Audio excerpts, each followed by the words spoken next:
Podcast Network Asia.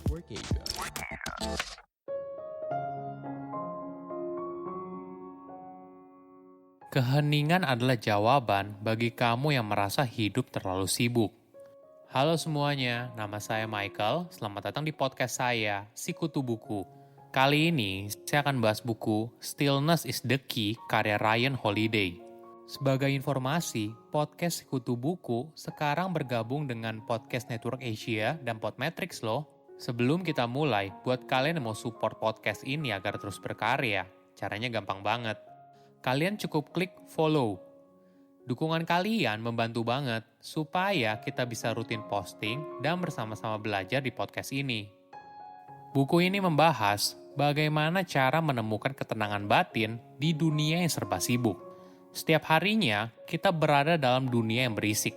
Begitu banyak hal yang membutuhkan perhatian kita terus-menerus. Kamu akan merasakan kedamaian yang luar biasa ketika tidak ada kebisingan yang menghampirimu. Ketika dirimu tidak tergoyahkan oleh pujian atau hinaan. Semua suara itu hanya kebisingan semata. Dalam kondisi ini, seseorang bisa berpikir dengan baik, bekerja dengan baik, dan hidup dengan lebih baik tanpa tergantung lingkungan dari luar dirinya. Saya merangkumnya menjadi 3 hal penting dari buku ini. Pertama, berhenti sejenak sebelum bertindak. Keputusan terbaik berasal dari pemikiran yang matang. Perlu disadari, pikiran yang jernih merupakan bagian penting dalam hal pengambilan keputusan. Ketika dihadapkan pada berbagai pilihan, kamu akan membuat keputusan lebih baik ketika kamu bisa berhenti sejenak dan berpikir lebih lambat. Situasi ini akan membuat kamu tidak kewalahan oleh pikiran apa yang terjadi di masa depan atau peristiwa yang sudah terjadi di masa lalu. Melainkan, kamu akan mulai berada di masa kini saat ini. Ada sebuah kisah yang menarik dari mantan Presiden Amerika Serikat bernama John F. Kennedy. Saat itu tahun 1962, ketika Uni Soviet mulai membangun rudal di Kuba. Ancaman serangan nuklir ke Amerika Serikat sangatlah tinggi. Situasi ini sungguh sangat mencekam. Apalagi, keputusan yang diambil oleh John akan mempengaruhi nasib dari 70 juta warga Amerika. Para penasehatnya memberikan masukan kepada John untuk segera menyerang pangkalan rudal Uni Soviet di Kuba. Namun dirinya sadar, apabila operasi militer itu gagal, balasan dari Uni Soviet akan memberikan kerugian yang sangat besar bagi Amerika Serikat. John berhenti sejenak dan meminta waktu untuk berpikir. Dia mulai menulis catatan, mengulang kata seperti rudal dan pemimpin berulang-ulang. Hingga akhirnya, John berada pada sebuah keputusan untuk melakukan blokade dengan kapal perang Amerika. Kondisi ini membuka ruang untuk negosiasi, dan hasilnya, Uni Soviet bersedia memindahkan rudal nuklirnya asalkan Amerika Serikat berjanji tidak akan menyerang Kuba tanpa provokasi langsung. Ini merupakan pilihan yang paling tepat di antara berbagai opsi yang ditawarkan. Pilihan tersebut mampu mencegah terjadinya masalah yang lebih besar lagi dan mengakhiri krisis rudal Kuba. Ada latihan yang bisa kamu coba agar bisa berpikir lebih lambat. Ryan menyarankan untuk mulai berlatih journaling. Hal ini bisa kamu lakukan setiap hari. Tidak masalah di mana kamu menulis jurnal, kapan kamu menulisnya, atau bagaimana kamu menyajikan jurnal tersebut. Sebaliknya, yang penting adalah kamu konsisten membuat jurnal. Ada beberapa manfaat yang bisa kamu dapatkan. Setelah apa yang ada di pikiranmu ditulis di atas kertas, maka biasanya kamu bisa melihat masalah tersebut dengan lebih objektif. Aktivitas menulis ini juga membantu untuk melepaskan beban yang ada di pundakmu. Kamu tidak perlu lagi terus-menerus khawatir dan memikul beban tersebut. Kamu mulai menerimanya dan menuliskan semuanya.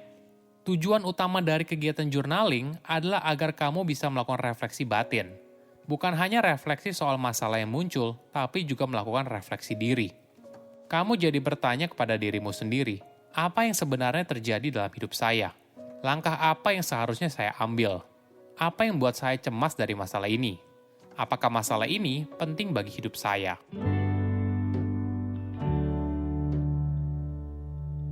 Kedua, berpikir dengan jernih.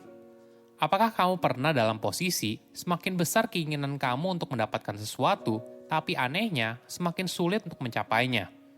Di sekolah latihan memanah, seorang guru bernama Awa Kenzo tidak pernah mengajari para siswa cara membidik dan menembak dengan sengaja untuk mencapai sasaran.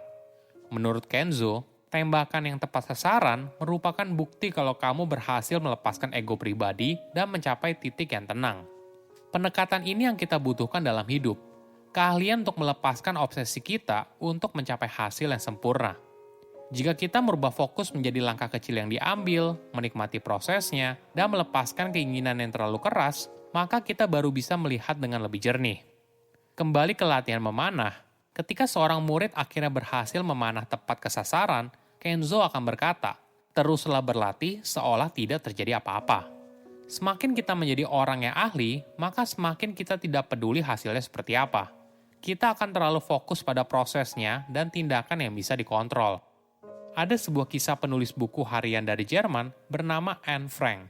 Saat itu, dunia sedang berada dalam Perang Dunia Kedua dan terjadi penganiayaan kepada penduduk Yahudi oleh kaum Nazi.